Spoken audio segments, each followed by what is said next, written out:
BP Haibasi Karino Haibasi Equina, Mamutana Kangdava Targadi, Equi Tungi Punsida, Kuduntiva Mayama, Equi Tengar Payai, Aduna BP Haibasi Karino Haibasi Sigi video Sidai Koi, Mamutana Naminasi, video C, Loiva Pawi.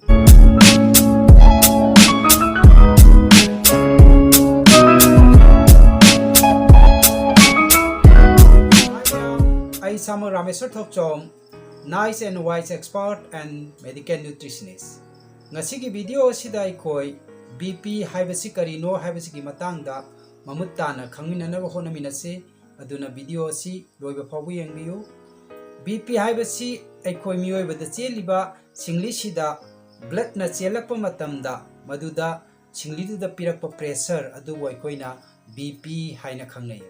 Hauji akoi yengsi blood vessel ne na khalasi adu kanda sidaida e na chelakpa matamda pressure ama piganeba. For example, aikoina ising chingba matamda pipe ta pirakpa pressure do aduga chap manana aikoigi blood vessels da piraiba pressure do e duna chenma matamda adubuneba aikoina BP harije. Masidaida aikoina mayamna common oina tariba aikoina BP gi problem leiba haibasi kaisu nate aikoina high oibadun BP high oiba. BP si makhalani lei amana high oiba amana low oiba. Akoina hypertension aina mayamna taribasi akoina BP high oiba aduguni. Blood sina singli da chelakpa matamda akoina singli gi manung ithang thangba layer che akoina endothelium layer haina khangnai. Masida pirakpa pressure do wangna lakpa taragadi akoina BP high oire habane. Nemagana akoina BP low oire habane. BP high amadi low gi matangdadi ai matungda video ama muk semjarakke. Adu ngasigi video sida di maru oina koi BP Haibasi Karino haibado masigi point simatang aikoi khangmina na bahona minase. BP haibadi blood pressure sidaida aikoi makhal ani lei. Amana systolic blood pressure hai amana diastolic blood pressure haiba. Systolic haibasina aikoina mathak ta aikoina BP ono matamda mathak amadi makha aya matamda aikoina for example common oina hojing mayamgi knowledge da mayamna khangnari basi koina normal BP haiba taragadi 120 by 80 asibuneba. Masidaida aikoina 120 asibuneba koina systolic haije. Aduga 80 sina aikoina diastolic haina khangnayeba. Masidaida aikoina khanggadabasi kaino systolic sina kaino diastolic sina kaino je akoi kitang khangminanaba honaminaseba. Systolic blood pressure ji sina min tawrisi karino haiba kanda aikoina aikoida yauriba heart che sina aikoina bag baina pump power je smaina leidoin sina akoina smai subsan baje sidaida akoina e je bag pithor ka doine pithor pasida akoigi e singli jing da chen doine taseng bagi di masi akoina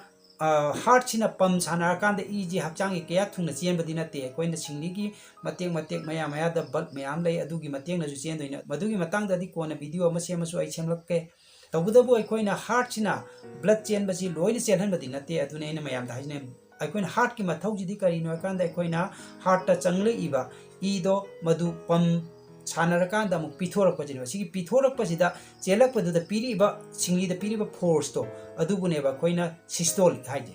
aduga aikoina e je mu halak pa hai tare aidi aikoina e je pithore aduga mu e je mu heart ta na mu halak pasida pirak pa pressure do adubuna aikoina diastolic blood pressure haijine sigi diastolic blood pressure je sidaida di yamna hena aikoina kedoge kanda hakchangi khudong thiba thidabada yamna hena thoidongna jingningai te du aikoina maruoina kwaidagi cheksangada je systolic blood pressure jine aduna systolic blood pressure je aikoina 120 aina ngasai haigibada mayamna kamaloina khangnari bachi 120 by 80 je masi tasengna exactly masi ogedabra haibado madudi ai matungi video da phajana ai in details machi matang da ai video ma chemakke adu sigi oina ding ai point ama khatang mayam da hairamge madudi kaino kanda koina 120 by 80 have je mi khudimak ta fit to yaroi like aikoina khumuki size ama puthoga average number ama puthoga mi khudimak ta fit to yadaba tamaina aikoina BP siju number ama puthoe average blood pressure hai bane ba koina 120 by 80 je si normal nai puthoi je si jina mi khudimak ta fit to gudi yaroi karigi yarino yadrino haibasi matang dati aigi matungi video da ai suncho shoidana mayam da ai video ma semaga explain tawjarake adubu ngasigi video sidai mayam da hin samtang bijaramge ba mayam google da sanglaga amtang yengbiyo ba aikoina Mahatma Gandhi की blood pressure के आमु यामना वांगबगे अदु मा हिदाक चारममीरा हाइदसु अदु मयामना Google थीरगसु अदु फंगनेबा महात्मा गांधी की अयाम मतमदा मा की लेरंबा ब्लड प्रेशर जे मसी 220 by 110 जे अयाम मतमदा मा लेयबा अदु मा बीपी पेशेंट अमा ओइनदी सिगिबा नते अदुना अखोइना मयामना बीपी वांगा अखोइ एकता पोखाइगनी अखोइ सिगनी हाइबगी कॉन्सेप्ट से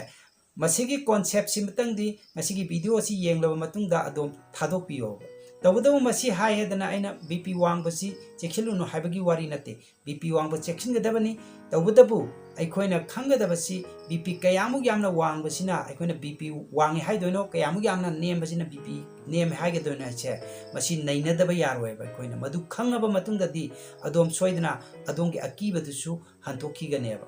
अदुना अखोइ खंगमिननबा होनमिनसी अदुना अइगी वीडियो से अदोम चांग नाइना येंगबियु अइना सेमजरिबा वीडियो खुदिमा एजुकेशन पर्पस की दमक्तनी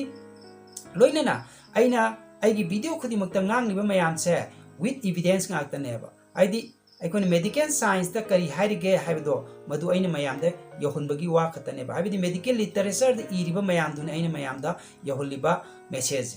अखोइना मसी मेडिकल लिटरेचर द इरिबा mayam से अखोइना मसी नैनदबा तारगदी अखोइना मान अदुहाई मान आदा हाई न सुमचत पतारगदे अखोइ द कन्फ्यूजन मयाम थोलकांदा अखोइ की तुंगी पुंसीदा हक्चांग मरी लेनाबदा अखोइ खुदोंथिबा मयाम नंगेबा मसी नंगदनबा अदोम अइगी वीडियो खुदिंगमक यामना पुंगनिंग हक्चांग यावना येंगबियु मरमदि करिगिनो हाइबा मतमदा अइना मसीदा पिजरिबा मेसेज मयाम से मसी राइट इन्फॉर्मेशन नेबा मरुइना अखोइना बीपी हाइबसिदी मतम पुनमक्ता नॉर्मल रेंज की मनुंगदा थंबा याय अइना चौरांग ngasi की वीडियो असिदा पलमबदा